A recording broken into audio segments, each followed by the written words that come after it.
گندم کی جیب، کس نے سکھلائی ہے موسموں کو خوئے انقلاب، کس نے ملتان والوں کس نے، ارے بولو تو صحیح اللہ نے۔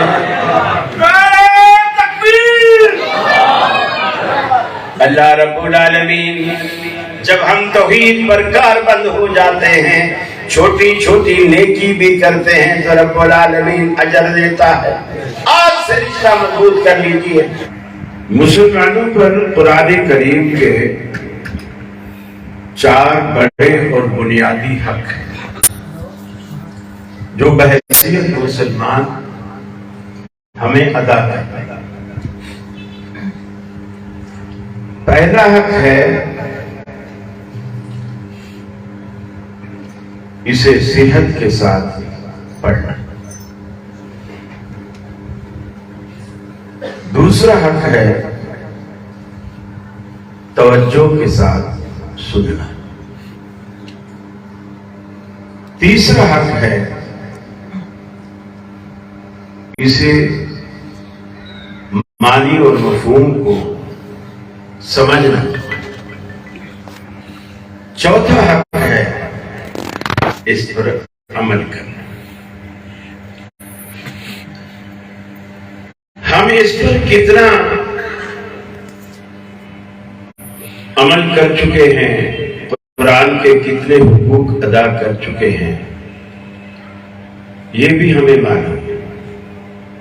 ہر بندہ اگر اپنا تجزیہ کرے تو اسے یہ باتیں بخوبی معلوم ہوتی ہیں۔ میں عرض کر رہا تھا کہ قرآن ایک عظیم کتاب ہے، لیکن جتنی بڑی عظیم کتاب ہے اتنی ہی بڑی مظلوم کتاب ہے، اور ظلم کوئی اغیار نہیں ہے، مسلمان کرتے ہیں۔ ہم جلوس تو نکالتے ہیں، حرمت قرآن پر، عظمت قرآن پر جان بھی قربان ہے، لیکن ہم جو خود قرآن کا حشر کرتے ہیں وہ کسی سے ڈھکا چھپا نہیں ہے۔ جب کالجوں یونیورسٹیوں میں اسلامیات کے پیپر ہوتے ہیں نا، تو وہاں کی لیٹرینوں میں اسلامیات کے ورق پھاڑے ہوئے وہاں پڑے ہوئے ملتے ہیں،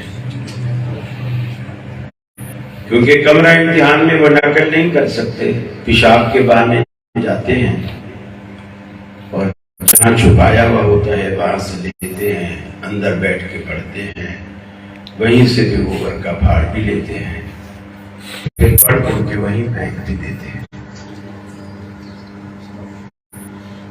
یہ مسلمان ایسا کرتے ہیں۔ مکان ہم نیا بنائیں گے، مدرسے سے طالب علم بلائیں گے، ایک ایک پارا ان کے ہیں مدارس میں موجی ہوتا ہے، وہیں سارا راشن کا انتظام ہوتا ہے، وہیں پکتا ہے، وہیں کھلایا جاتا ہے۔ اس زمانے میں مدارس اتنے غریب ہوتے تھے کہ وہاں انتظام نہیں ہوتا تھا۔ البتہ گھر والوں نے، یعنی جو محلے دار ہوتے تھے، وہ استاد جی سے آ کر کہہ دیتے تھے کہ ہم روزانہ 2 بچوں کا کھانا دیا کریں گے۔ کوئی کہتا میں، تو استاد جی نے پھر طلباء کو گھر بتا دیے کہ تیرے ذمہ اس گھر سے روٹی سالن لانا ہے، تیرے ذمہ اس گھر سے لانا ہے۔ پھر ہم جاتے اس گھر کا دروازہ کھٹکاتے، وہ کہتے طالب علم آئے ہیں، وہ حساب سے روٹی اور سالن ہمیں دے دیتی، وہ ہم لے آتے۔ استاد جی کے پاس ایک بڑا سا برتن ہوتا تھا، پتیلا کہہ لیجیے، وہ جو لاتا وہ اس میں ڈالا۔ کسی کے ہاں دال پکی ہے، کسی کے ہاں سبزی پکی ہے، سبزیوں میں بھی مختلف ورائٹی ہیں، وہ ساری سبزیاں جو بھی اس میں ڈالا۔ کسی کے ہاں گوشت پکا ہے وہ بھی ڈالا، کسی کے ہاں کڑی پکی ہے وہ بھی ڈالا، پھر اس کو مکس کر دیں۔ وہ ذائقہ برا نہیں ہوتا تھا، لیکن اگر کوئی پوچھے کہ آج تم نے کیا کھایا ہے تو ہم کسی کو بتا نہیں سکتے کیا کھایا۔ لیکن ہمارے دل میں ایک تمنا ہوتی تھی کہ یار کوئی ایسا بھی ہو کہ ایک طرح کا کھانا ملے، بھلے دال ملے، بھلے آلو ملے، لیکن ایک طرح کا، وہ ایک طرح کا کھانا ہمیں گھر میں نصیب ہوتا تھا، مدرسے میں نہیں ہوتا۔ پھر وہ ایک طرح کا کھانا ہمیں تب نصیب ہوتا تھا جب کسی کے ہاں فوت ہوتی، کسی کی نانی مر گئی، کسی کا نانا مر گیا، کسی کے والد فوت ہو گئے، پھر وہ مدرسے میں آتے، استاد جی سے کہتے کہ 15 طالب علم بھیج دو، یہ ہمارے پاس ختم کریں گے، پھر وہ ختم ہمارے نانا کو بخشیں گے، نتیجے میں ہمارا نانا جنت میں چلا جائے گا۔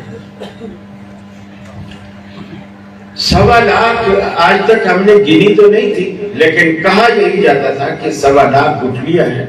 اتنا بڑا تھیلا ہوتا تھا، کھجور کی گٹھلیاں ہوتی تھی، وہ یوں یوں کرنے سے بڑی چمکدار ہو گئی تھی، ایسے جیسے کوئی مشین سے نکلی ہے، کوئی اسپیشل بنی، چمکدار، صاف شفاف۔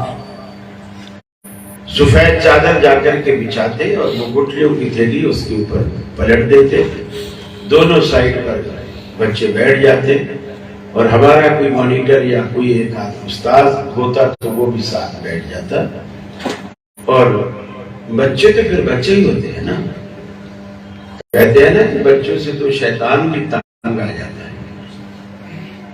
اسی لیے ایک دفعہ رسول اکرم صلی اللہ علیہ وسلم کو نماز میں شیطان تنگ کرنے لگا، آپ ہاتھ بڑھاتے پھر پیچھے کر لیتے، پھر بڑھاتے پھر پیچھے کر لیتے، فرمایا اس کو پکڑ لیجیے، وہ شیطان تھا۔ میرا دل چاہا کہ مسجد نبوی کے پلر کے ساتھ اسے باندھ دوں اور صبح مدینے کے بچے آئیں گے اس کے ساتھ کھیلیں گے۔ وہ اسی لیے کہا کہ مدینے کے بچے آئیں گے تو اسے سبق سکھائیں گے کہ مسجد میں کیسے آیا جاتا ہے۔ یقین مانیے 2-2 گھنٹے ہم بیٹھتے، تھک جاتے، اب ایک ایک گٹھلی پہ پورا درود پڑھنا ہے، اللہم صلی علی محمد وعلی آلہ، پورا جو آپ نماز میں پڑھتے ہیں پورا درود، اور 2.5-3 گھنٹے کے بعد بھی ہم دیکھتے تو ابھی تو آدھی ڈیری نہیں ہوئی ہے، تو کتنے ٹائم بچ جائے گا، کتنا وقت لگ جائے گا۔ اب گھر والا بھی بیچ میں بیٹھا ہوا ہے، بےمانی بھی نہیں کر سکتے، کیا کرنا۔ پھر ہم گھر والے سے کہتے کہ بھائی پیاس لگی ہے، کوئی پانی وانی تو لاؤ۔ مقصد یہ ہوتا تھا کہ یہاں سے تو اٹھیے، وہ اٹھ کے جاتا، ہم پیچھے چلو بھرتے، کہتے اللہم صلی علی محمد، اللہم صلی علی محمد، ساری گٹھلیاں پڑھی۔ وہ جیسے جگ لے کر آتا، ابھی تو آدھی سے زیادہ ڈیری تھی، میں جگ پانی میں لے کر آیا تو ساری پڑھ۔ ہمارے استاد جی بھی ماشاءاللہ ہمارا ساتھ دیتے ہو، کہتے ماشاءاللہ بچوں نے بڑی محنت کی، بس جلدی سے کھانا لگاؤ، پھر ابھی ہماری ظہر کے بعد کلاس کی لگنے والی ہے، کھانا لگاتے ہیں، ہم کھاتے ہیں۔ جو اصل بات جس کے لیے میں نے آپ کو یہ واقعہ سنایا وہ یہ ہے، وہ جو کھانا کھلاتے تھے وہ اچھا کھانا کھلاتے، ظاہر بات نانے کو بخشوانا ہے تو کھانا تو اچھا کھلاتے۔ یقین مانیے ان کے گھر سے لے کر مدرسے تک جب ہم واپس آتے نا، سارا راستہ یہی دعا کرتے، اللہ کرے ان کا کوئی اور مرے، اللہ کرے ان کا کوئی اور مرے، کیونکہ کھانا جو اچھا کھلاتے ہیں، اب کوئی اور مرے گا تو پھر کھلائیں گے، پھر کھلائیں گے۔ اور جنہوں نے مدرسے ہی جیسا کھانا کھلایا، ہم کہتے تھے بد دعا کے طور پر کہ خدا کرے ان کا کبھی نہ مرے۔ 3-4 گھنٹے لگ گئے یہاں بیٹھے بیٹھے، اور پھر بھی کوئی مدرسے والے کوئی فائدہ ہی نہیں ہوا آنے کا۔ یہ جو چور بازاری کے جتنے راستے ہیں رسول اللہ صلی اللہ علیہ وسلم نے اسے بند کیا۔ پہلا تو یہ طریقہ نہیں ہے کہ آپ قرآن پڑھ کر کسی کو بخشتے رہیں، یہ طریقہ ہی نہیں، مسنون عمل ہی نہیں۔ ٹی وی میں بحث چلی، حنیف قریشی صاحب نے کہا کہ جی کیسے عمل نہیں، قرآن پڑھ کر بخشیں گے تو اجر نہیں ملے گا، ثواب نہیں ملے گا۔ اس کی کوئی دلیل نہیں ہے۔ عامر لیاقت کہنے لگا، میں نے اسے کہا، میں نے کہا ڈاکٹر صاحب آپ یہ بتائیے، صحابہ بھی فوت ہوتے تھے، اس زمانے میں قرآن بھی ہوتا تھا، حافظ بھی ہوتے تھے، کبھی کسی نے رسول اللہ صلی اللہ علیہ وسلم سے کہا کہ 4 صحابی بھیج دے، وہ کچھ بارے پڑھ کر ہمارے نانا کو بخش دے، کبھی کسی نے کہا؟ تو عامر لیاقت صاحب کہنے لگے کہ وہ تو صحابہ تھے، وہ تو بخشائے تھے، ان کو بخشوانے کی کیا ضرورت تھی؟ تو میں نے کہا تمہاری نظر میں پیر عبد القادر جیلانی کیا گنہگار ہے؟ کہنے لگا نہیں، اس کو اصل میں پتہ نہیں کہ میں آگے کیا پوچھنے والا۔ اس نے کہا نہیں، تو میں نے کہا پھر ہر مہینے ان کے نام کی 11ویں کیوں بخشواتے ہو؟ فوراً برجستہ اس نے کہا بریانی کھانے کی۔ میں نے کہا بس میرا میسج دنیا تک پہنچ گیا ہے، اب دنیا کو پتہ چل گیا ہے کہ یہ کام آپ کیوں کریں۔ وقفہ ہوا، حنیف قریشی صاحب اتنے بھرم ہوئے ڈاکٹر صاحب کے ساتھ کہ جی آپ نے اگر جواب دینے ہوتے ہیں تو پھر ہمیں کیوں بلایا؟ اب یہ تو ساری دنیا میں میسج چلا گیا کہ ہم بریانی کھانے کے لیے کرتے ہیں، ہم کوئی بریانی کھانے کے لیے کرتے ہیں، ہم تو سوال کے لیے کرتے ہیں۔ اب یہ جا کے ہر کسی کو بتائے گا، یہ ویڈیو دکھائے گا، ہر کسی کو سنائے گا، ہماری تو سبکی ہوئے گی۔ میں نے کہا سبکی ہو یا نہ ہو، میرا مسئلہ اب حل ہے، اب میرا مسئلہ ہے۔ قرآن کریم ایک عظیم کتاب ہے اور اس کے عظیم مقاصد ہیں۔ ہمیں کئی بہانوں سے شیطان نے اس کو کھولنے سے، پڑھنے سے، سمجھنے سے روکا۔ ایک بہت بڑا بہانہ یہ بھی ہے کہ جی قرآن تو عربی میں ہے اور ہماری زبان پنجابی ہے، سرائکی ہے، اردو ہے، سندھی ہے، بلوچی ہے۔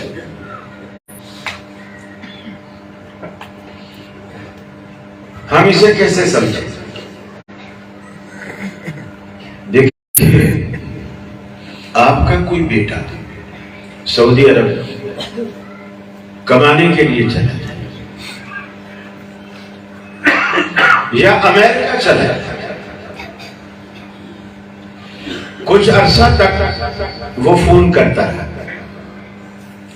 1-2 مہینے اس نے کچھ ڈالر بھی بھیجے،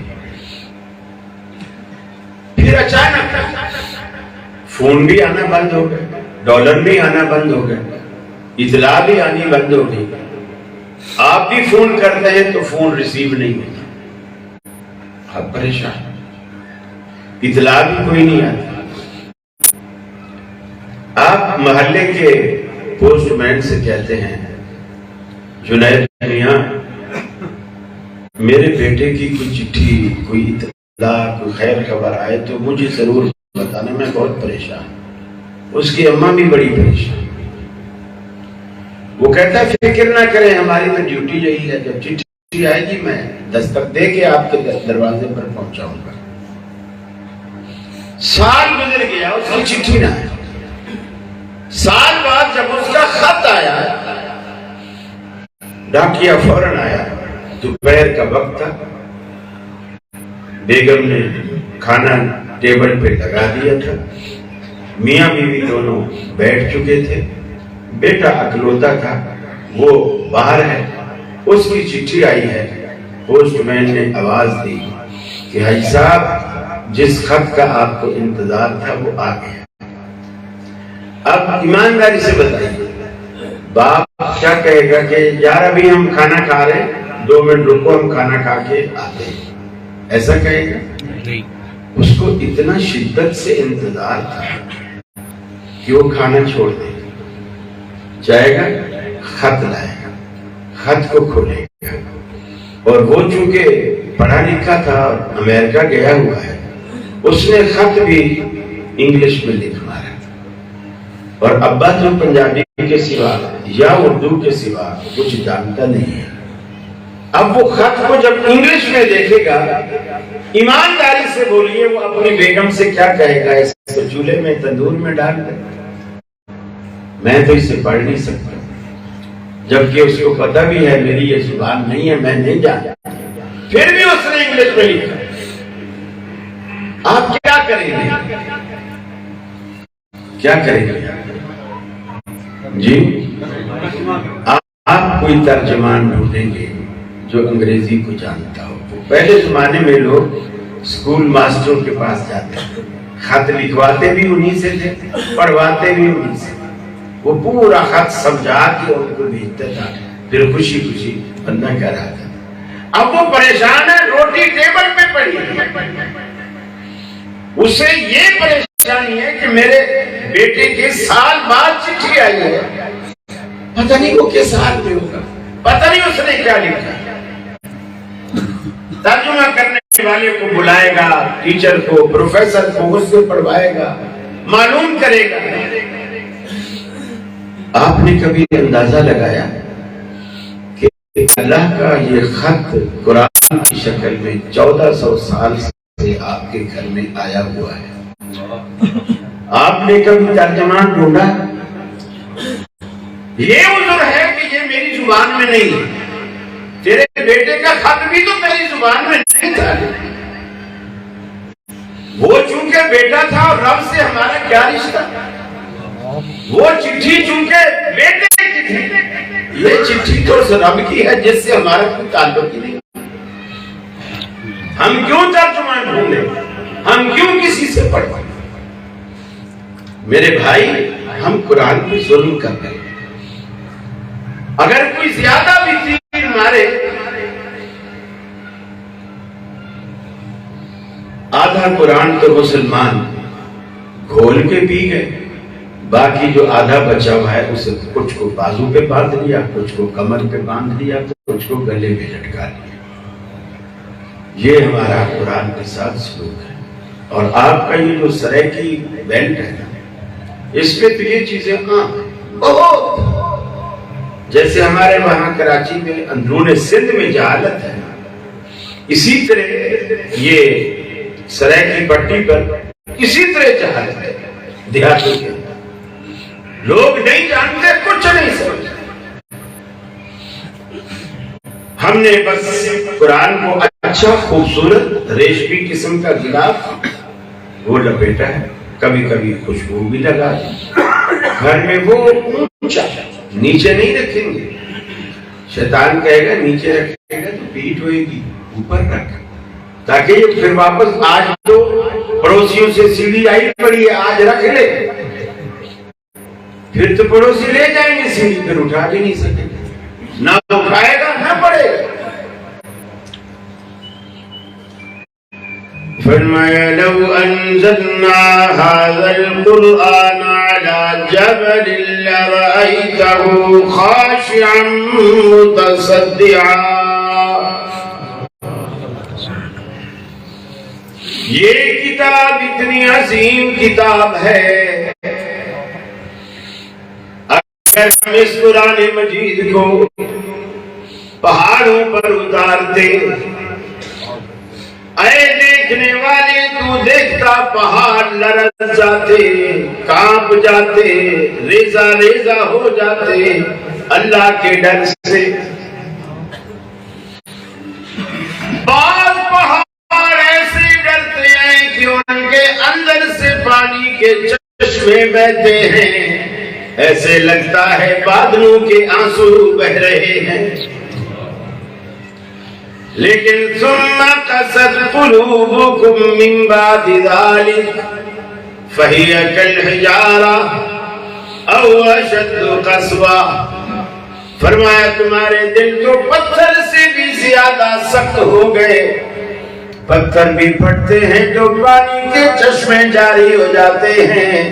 اے انسان، تیری آنکھ سے کبھی بھی اللہ کے ڈر میں ایک قطرہ بھی آنسو کا نہیں ٹپکا۔ پتھروں سے بھی تم زیادہ سخت ہو گئے۔ اللہ کہتا ہے اے میرے بندو، میں نے اتنی عظیم کتاب تمہارے سپرد کی ہے، اتنی عظیم کتاب، لو ان قرآنا سجرت به الجبال او قطعت به الارض او کلم به الموتى، اگر دنیا میں کوئی ایسی کتاب ہوتی، کوئی ایسا قرآن ہوتا جس سے پہاڑوں کو چلایا جاتا، جس سے زمین کا سینہ چیر کر دو لفظ کیا جاتا، جس سے مردوں کو بلوایا جاتا، مردوں سے کلام کیا جاتا، تو اس کے قابل یہی قرآن تھا۔ یہ ساری طاقتیں، یہ ساری پاوریں، یہ سارے کمالات و جمالات ہم نے اسی کتاب میں رکھ دیے ہیں۔ یہ الگ بات ہے کہ ہم اپنی بد نصیبی کی وجہ سے قرآن سے وہ سطحی فائدے تلاش کرتے ہیں، اصل مقاصد کو بھول بیٹھے۔ آج ہم نے ایک ہی مقصد سمجھا ہے، اگر جنات گھر میں آ جائیں، قرآن پڑھو تو نکل جائیں گے۔ ارے یقیناً شیطان قرآن سننے سے بھاگتا ہے، لیکن قرآن کے آنے کا مقصد آپ کے گھروں سے جنوں کو نکالنا نہیں، یہ اضافی فائدہ ہے۔ جیسے اللہ کے حبیب نے فرمایا، جب اذان ہوتی ہے تو شیطان کو جہاں تک آواز آتی رہتی ہے اپنا وضو توڑ کر وہاں سے بھاگتا ہے، اور بھاگتا رہتا ہے، بھاگتا رہتا ہے۔ اسی طرح اذان کا حالانکہ یہ مقصد نہیں کہ شیطانوں کو علاقے سے بھگایا جائے، اذان تو نماز کا بلاوا ہے، ہم نے اسے جن بھگانے کے لیے بنا رکھا ہے۔ ہمارے اپنے مقاصد ہیں، ہمارے اپنے سطحی مقاصد ہیں۔ قرآن جیسی عظیم کتاب کو بھی سطحی مقاصد کے لیے استعمال کیا۔ اللہ کے حبیب فرماتے ہیں، جب قرآن پڑھنے والا قرآن پڑھتا ہے، ایک ایک لفظ پر نہیں، ایک ایک حرف پر رب العالمین 10 نیکیاں دیتا۔ پھر آپ نے مثال بیان کر کے فرمایا الف لام میم، یہ فرمایا ایک لفظ نہیں، یہ 3 حرف ہیں۔ الف الگ حرف ہے، لام الگ حرف ہے، میم الگ حرف ہے۔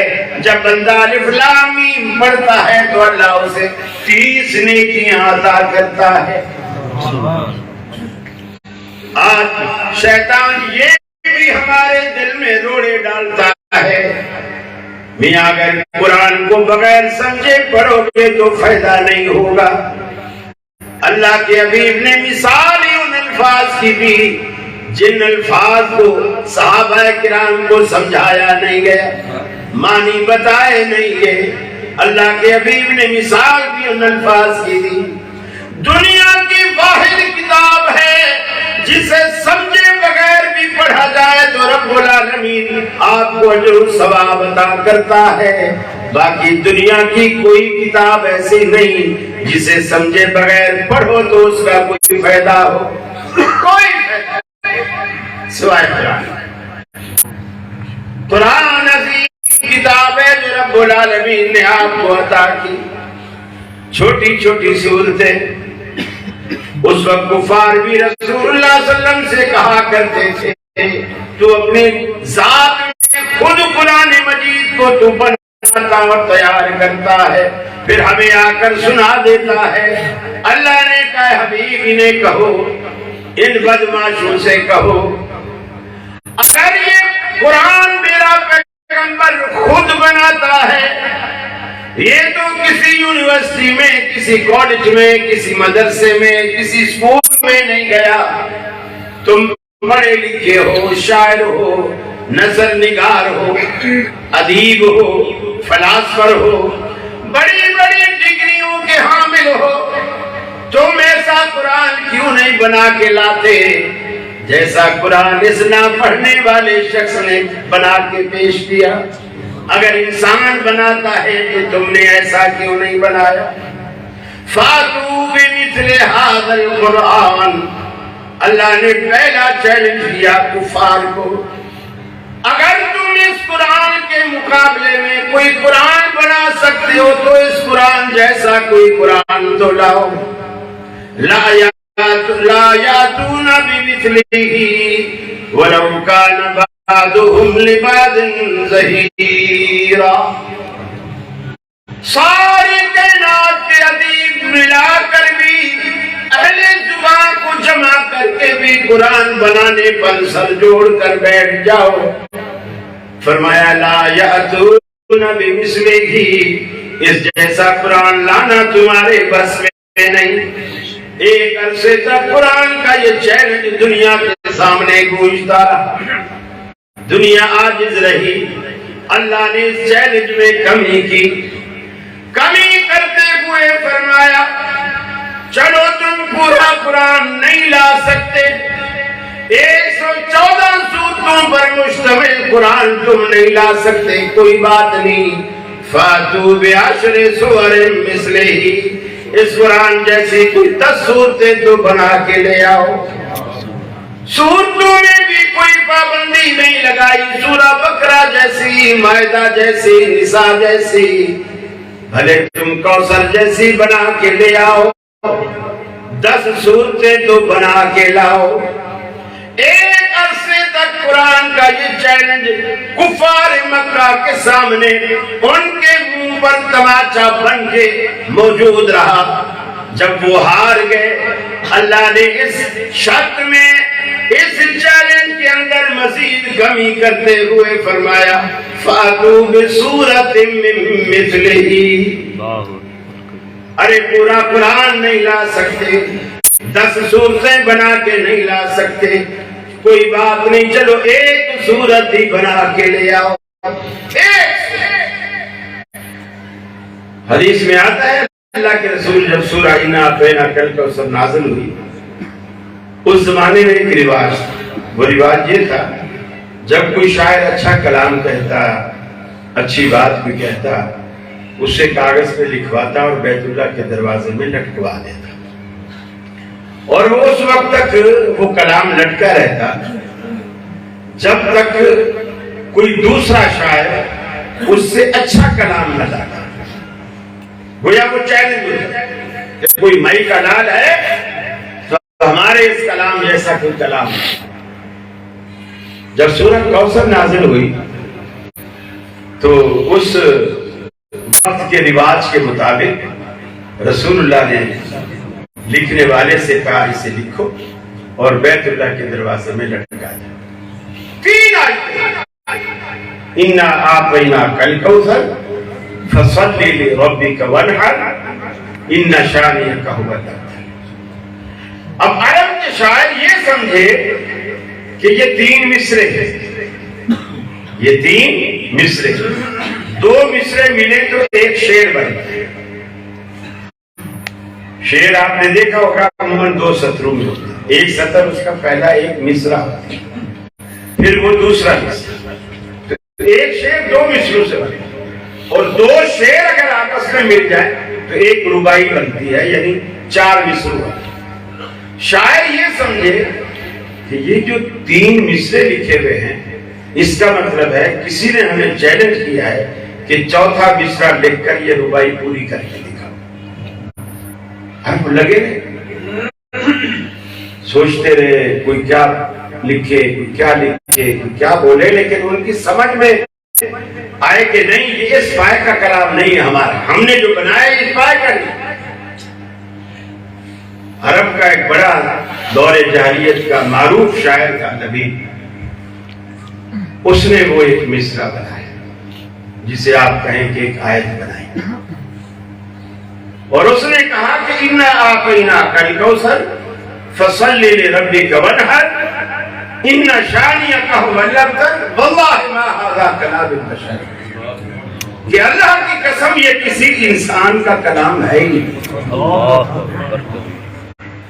اتنی سوچ وچار کے بعد ان کو ماننا پڑا کہ یہ قرآن کوئی آفاقی چیز ہے، یہ زمینی چیز نہیں ہے۔ دشمن بھی سمجھتے تھے، ہم نہیں سمجھتے، ہم نہیں سمجھتے، ہم نہیں جانتے۔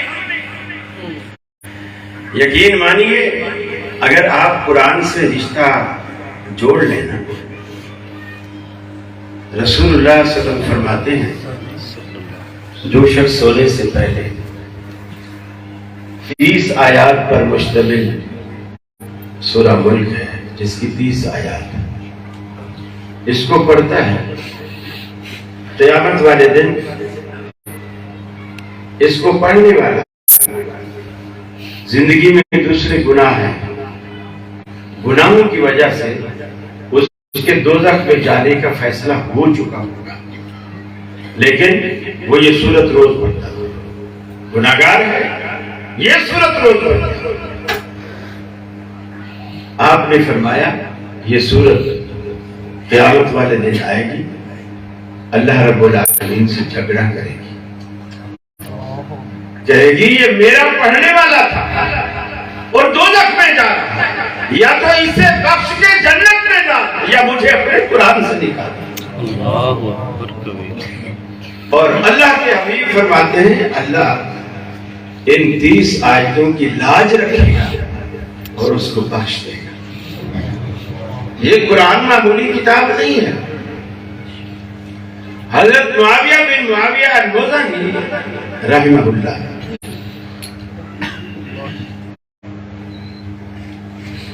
صحابی رسول ہے، یہ حضرت معاویہ بن ابی سفیان نہیں، یہ معاویہ بن معاویہ المزنی فوت ہو گئے، اللہ کے حبیب جنازہ پڑھانے کے لیے گئے۔